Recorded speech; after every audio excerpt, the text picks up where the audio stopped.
An extraordinary text message has been leaked. It was a message from Trump to Norway's Prime Minister in which Trump wrote, quote, "Considering your country decided not to give me the Nobel Peace Prize for having stopped 8 wars plus, I no longer feel an obligation to think purely of peace, although it will always be predominant, but can now think about what is good and proper for the United States of America." A lot of journalists are now saying Trump is going to take Greenland because he's angry he didn't get the Nobel Peace Prize. Is that what's going on here, or do you think that's a bit too simplistic?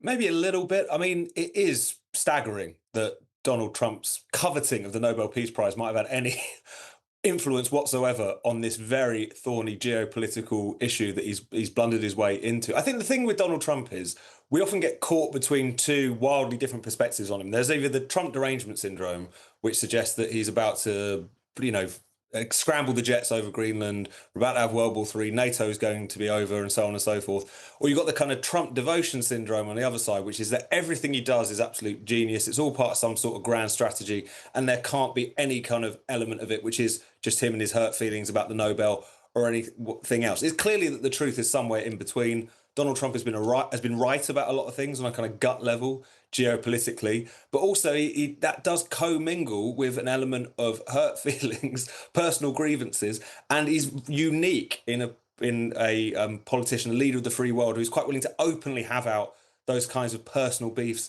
in public. So it's a grim spectacle. I wish it hadn't come to this. I also think that Greenland, ultimately, its future should be decided by the Greenlanders and the Kingdom of Denmark. But I think we've got to look at this in a clear-eyed way, and that's not helped when we're either catastrophizing about Trump or acting as if everything he does is because he's the bee's knees. Clearly, the truth is somewhere in the middle. Yeah, I think you're right. I do think, though, that when Trump talks about the Nobel Peace Prize, I think what he's ultimately trying to get at, and I would agree with this, is that the US gets very little credit, especially from the rest of the world and Europe, for that matter, for the huge amounts of money they spend and for the incredible work they do to keep peace around the world. He's kind of made it personal, but I think the more general point is valid, that the US get all the criticism and none of the thanks for what they do and have done for many, many years. Let's move on to Tory leader Kemi Badenoch, who's called a mass meeting of Conservative MPs for tomorrow, after the party lost more MPs to Reform UK in just the last couple of days. How do the Tories stop these defections to Nigel Farage's Reform? Can they stop the defections? That's a really big question. I mean, calling a mass meeting of Tory MPs sounds like making yourself a bit hostage to fortune, given the speed with which so many of them are heading for the exit at this point. We, of course, saw the defection of Robert Jenrick last week. We also saw the defection of Andrew Rossendale, who's a sort of more of a backbench figure, but nevertheless someone who had been a Conservative MP for almost 25 years. Nigel Farage has set this deadline of May the 7th, the local elections here in England, for more defections. After that point, he's not going to accept them. So the gauntlet has been thrown down by the Reform UK party. It's really difficult to tell. I mean, on the one hand, it's quite clear that now all of the momentum on the right of British politics is behind Reform, and the Conservatives have, after these defections, look far more weakened.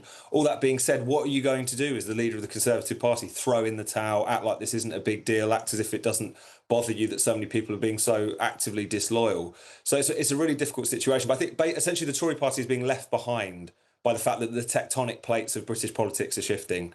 The public barely remember that they're there most of the time. And what a staggering thing that is, given this was, up until very recently, the democratic world's most successful political party and one that dominated governing this country for 150 years. So it's a difficult situation. Kemi Badenoch certainly wouldn't want to start from here, but I think all she's left with is trying to project some strength, saying you're either with me or you're out. And that's all she's left with at this very difficult impasse for her and her party. Just very quickly, in a word or two, Tom, those defecting to Reform, they're not insignificant MPs either, are they? No, not at all. I mean, Robert Jenrick was very much the standard bearer of the right in the Tory party. Yeah. People like Andrew Ross just mentioned, very, very loyal. This is not just about a few despondent characters around the edges. This is potentially much more significant defections to come as well. Yeah. So it's really potentially critical for the party. There's no doubt about that. Absolutely. Tom Slater, appreciate your time tonight.